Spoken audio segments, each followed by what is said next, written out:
Kondhwa police स्टेशनला भारतीय न्याय संहितेचे कलम 64-77 प्रमाणे FIR नोंदवण्यात आलेली आहे। यामध्ये काल सायंकाळी 7:30च्या सुमारास कोंडव्यातील एका सोसायटीमध्ये निर्भया राहतात त्या ठिकाणी एक डिलिव्हरी बॉय येऊन आपलं बँकेचं एनव्हलप आलेलं आहे, कृपया आपण हे रिसीव करा असं त्यांना बोलले आणि माझ्याकडं रिसीट घेण्यासाठी पेन नाही असे म्हटले। त्यावरून निर्भया ह्या घरामध्ये पेन घ्यायला गेले असता त्यांनी लागलीच फ्लॅटचा दरवाजा बंद करून अत्याचार केल्याची घटना समोर आलेली आहे।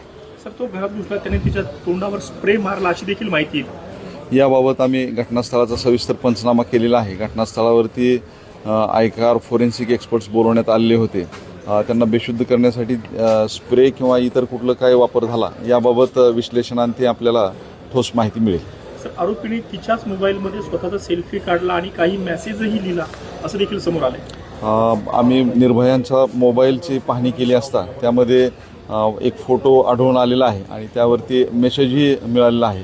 त्या अनुषंगाने आम्ही तांत्रिक विश्लेषणाच्याद्वारे अधिक तपास करत आहोत। सर, आरोपीच्या मोबाईलमध्ये पीडितच्या मोबाईलमध्ये हा फोटो आहे, तर त्याची ओळख पटली का? तो नेमका कोण आहे, कुठल्या कंपनीचा आहे, त्याचं नाव वगैरे समोर आले आतापर्यंत?